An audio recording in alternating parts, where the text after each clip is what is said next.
Today I'm going to be ranking every single legendary in Shadows of the Galaxy.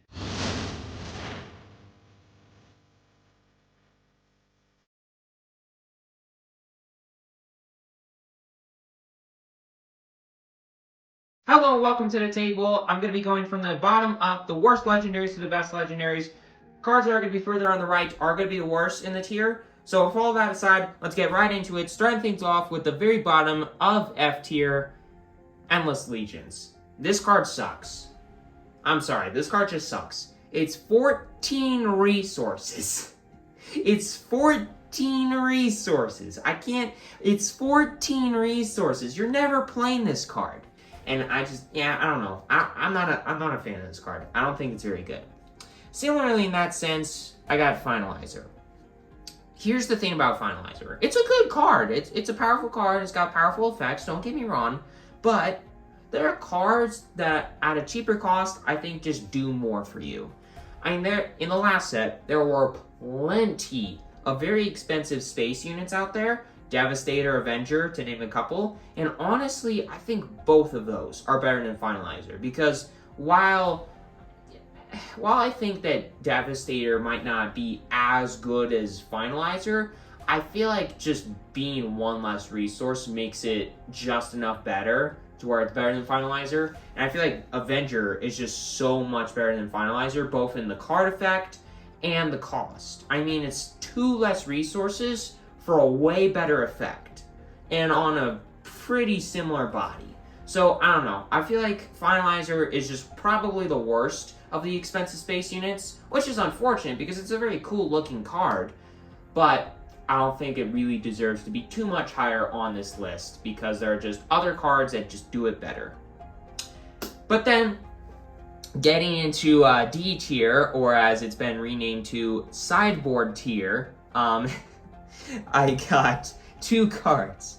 Rule with Respect being the first one. This card it's a sideboard card. So with this card, it is really good against 3 decks, or 4 decks. Sabine, Leia, Kylo, Han. Very aggressive, go wide decks. This card is good against. But the rest of the game, like the rest of the card, or the rest of the decks in the game, this card just is okay. It's not great against, it's okay.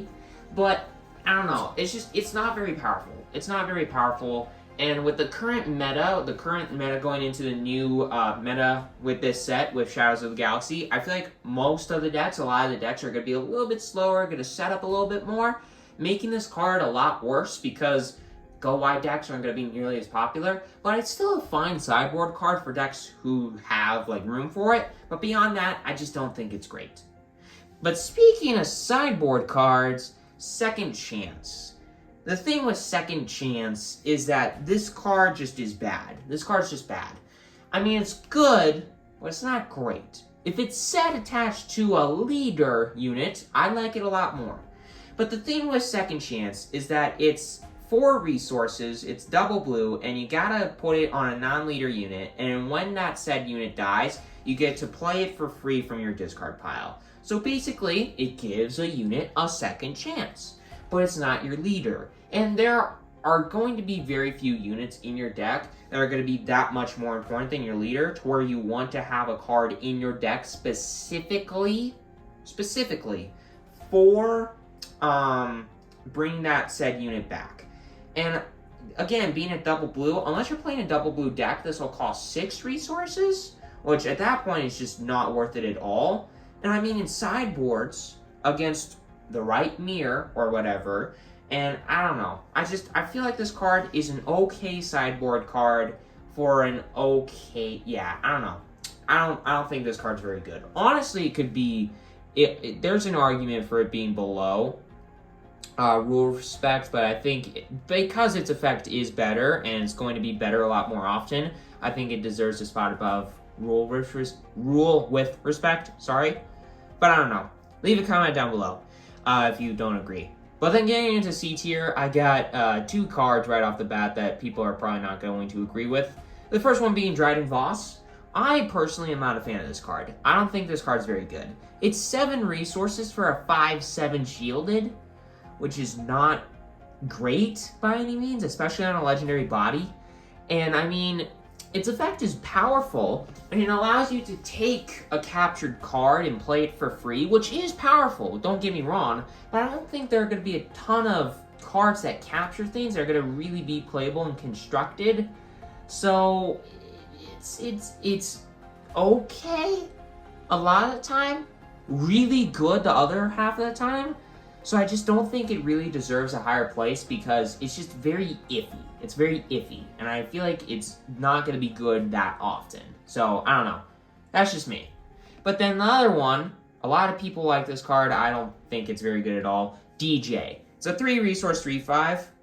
I mean, considering that Cassian Andor exists, and it's a 3 resource 3/5 that has a cheaper smuggle that can ready itself, and that card's better than this one, I don't think that this deserves much of a higher spot. Because of the fact that, yeah, it's a 3 resource 3/5, which is great. That's a really good statted body.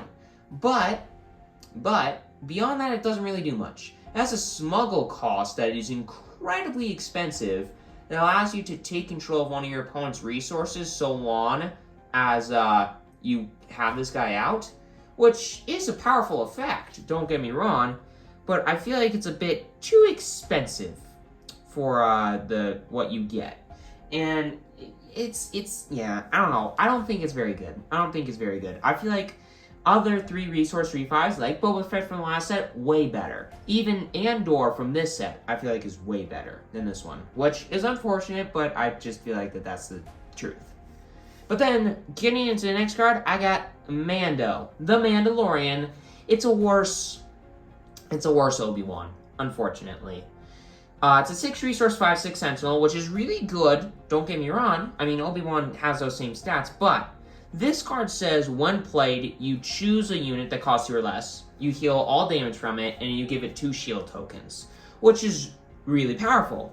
But I don't think it's really worth being a legendary for it, because Obi-Wan, a lot of time, is going to be better. I mean, again, same stat body, but when it's defeated, which is worse than a 1 plate effect, but when it's defeated, you give 2 experience tokens to a unit, which is better than this effect a lot of the time on Mando. And then, if that was a force unit, you get to draw a card. So Mando, like the dream case, is playing something like a Grogu, or just a really good 2-cost card, keeping it around, healing all the damage from it, putting 2 shields on it, and then just swinging it up and basically having an unkillable beater that you swing in with every turn, which could happen, but I just don't think it's going to happen that much. And similarly to all of the cards in C tier, I don't see a deck that's worth running any of these in. Because it's like, what deck would you run this card in? I mean, there are decks, sure, that this card, Mando, has a lot more decks that it would be running than DJ and Voss, for example, but I just feel like that there are better options for Mando. I feel like that there are a lot more cards that do a very similar thing to Mando that are just better, unfortunately. Because I really love Mando, but unfortunately I think he just kind of got dealt dirty in this set. Then getting into B tier, I got 2 cards. The first one being Rey.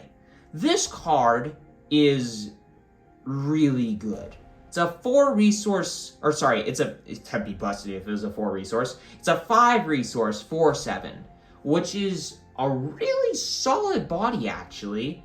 And its first effect doesn't really matter, but it says when it attacks, you get to heal 2 damage from a unit, which, yeah, that can matter sometimes. But if that was a non-heroic unit, you give a shield to it. Which in the actual Rey deck, there are a lot more non-heroic units that I think you should run than you would think. So I think this card could have some use case in Rey. Plus, it's just a really good stat body, and shield tokens are really powerful, actually. But I just feel like that there aren't really enough decks to where this card will be like a staple, like some of the other cards I'll talk about higher up on the list. But still, that's just me. I feel like Rey is really good, but she's definitely not breaking the game by any means. But then there's Final Showdown. This card is awesome. This card is fun because it allows you to take all of your units, ready them, and then you can swing in with them again. You get a second chance to swing in with all of your units. Let's say your opponents have no units left open, they take the initiative, and you're like, okay, drop this card, you ready everything, you get to swing again. But if you do not win that turn, you are going to lose at the end of the regroup phase. That is the one downside about this card. Which, I feel like in the right deck, like certain rushdown decks like I was talking about earlier, this card could have some use case in some of those decks. But for the most part, I don't think it's going to be great in a ton of decks, which is the main reason why I'm putting it in B tier instead of higher up on the list. Because its effect is really powerful, definitely the best of any double aspect card among these legendaries on this list. But I still don't think it deserves much higher because very rarely do I think you will be getting a ton of value and this will just be a staple in a ton of decks or whatever. But then getting into A tier, I got that at the very bottom of A tier, Kylo Ren. This card, the main reason that it's A tier for me is that it's a 6 resource, essentially 8/7. Because when it attacks, you give a unit +2 power, okay, and you can give an experience token to a non-villainous unit. The experience token part does matter, but the main thing that I care about for this card is that it's a 6 resource, essentially 8/7, which is absurd because pretty much every single leader in the entire game, minus like 2 or 3, I think, die to one of Kylo's attacks, and it costs 6 resources. So you know how this new card, like Something Fall, like Rivals Fall, I think is the name of the card from this set, says 6 resource, destroy a unit. Any unit you want, right? That can include leaders, which was the main draw of the card, and is still the main draw of the card. But this card says, hey, for the same amount of resources, but having 2 different aspects in its cost, it does a very similar effect, plus it's a unit. Because, I mean, this is a leader killer, and it's a unit at the same time. So it's a big threat that your opponent has to deal with, plus it can remove their leader and or some other powerful cards that they might have on their board. So I feel like this card is just a really like above rate body, which is the main reason that I think it deserves a spot in A. But then, getting beyond that, I got Evacuate.